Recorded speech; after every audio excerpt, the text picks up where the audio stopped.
Hello, welcome everyone to Teacher Talk, Episode 9. I'm Carol Richards, and I have again with me today Paul Myatt, piano teacher from Forte Music. He's been teaching a very long time, and generally, he's let me watch his lessons, which I'm very excited about. My memories of my lessons in learning piano were not nearly so much fun as they are in his classes. Last time we watched part of his process for preparing students from a very early age to play their exams. And today I'd like to talk to him about how he keeps student interest in the things that you have to learn in piano that are not so exciting, like technical work and scales. So, Paul, how do you keep the technical work exciting and having children want to do it? Well, it started with using backing tracks and went from there. We've been using backing tracks since the early 90s. And I was so frustrated with my students doing exams because they would never practice their scales. It used to drive me nuts.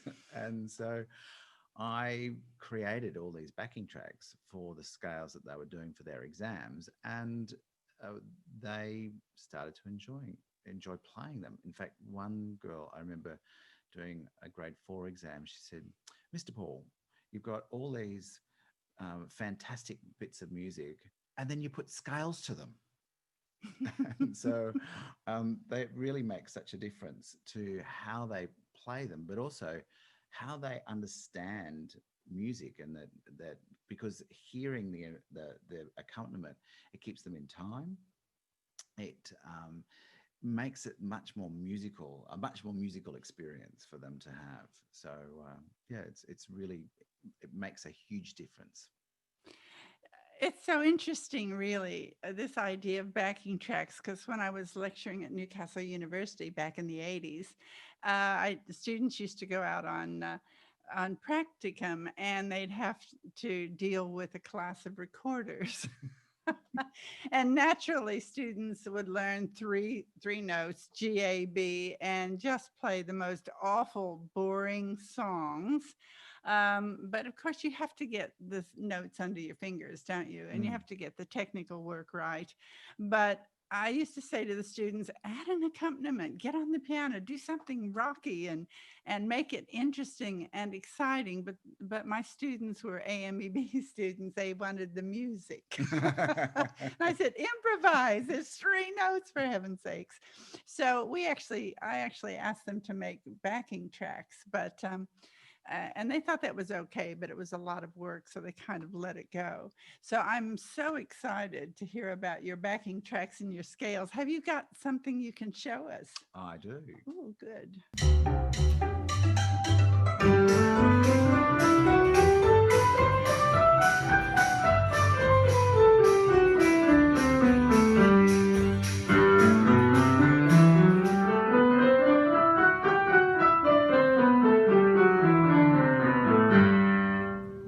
Wow, a bunch of students in a room playing scales in time with each other and looking as if they didn't worry about it at all. They were having fun. There's a bit of a challenge to actually stay in time and not be the one. I love teaching groups, so nobody wants to be the one that lets the team down by Oh, not playing in time. oh, that's fantastic. um, but you also notice that they were playing right hand, and then they were playing left hand, and then they were playing hands together. So by the time they've actually finished playing the backing track, they would have played right hand, left hand, and hands together. So there's three playings of the scale. And for many children, they would just go shh, shh, and that's it. That's scale practice done. And to get them to actually play hands separately, I think is as equally important as it is to play hands together, because you're really developing fine motor technique. What about at home? Well, they also have the practice buddy at home. So Oh, that's what it's called. Is it a practice buddy, those tracks? they are, and it's called Practice Buddy, and it's from pianoteachingsuccess.com. And so we've made tracks for preliminary through to grade 4 for I need them.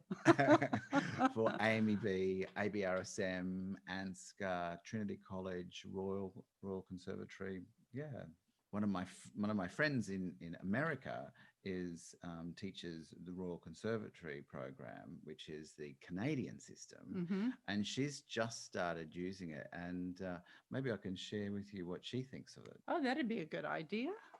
It has been so incredible. So normally a student hems and haws about having to do technique when I tell them that it's time to do their scales. And so that's something that they just haven't really enjoyed doing in the past. But since I've asked all of the parents for my elementary level students to purchase this program, it's incredible. Honestly, they are so excited. The first thing they want to do when they walk into my studio is to do their scales, do their technique. And seeing how they're able to play with a steady tempo, with good tone, with great fingering, with direction, it's really made a huge difference in my students' playing of their scales and chords. Oh, that's great. Well, I can see how that would help because even hearing the backing tracks makes me want to get back on the piano and practice my scales. It's no fun as a musician, or it's not as much fun just playing all by yourself. You know, Mm, music really is a group kind of thing, and you get so much more satisfaction. So I think that's a great idea. If you like Paul's ideas, you'll find more of them on our website, www.iacme.org, and you'll see some more exciting things that Paul does at Forte Music.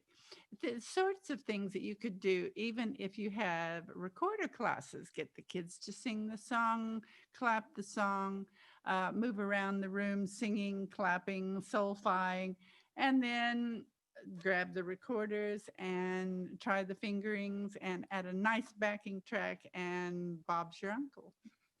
I can see lots of classroom applications for mm, these processes. mm. And Paul, I want to thank you for taking the time out of your busy schedule to help us and share with us some of the ideas that you have tried over the years and found to be really successful in producing students who love music and want to play music.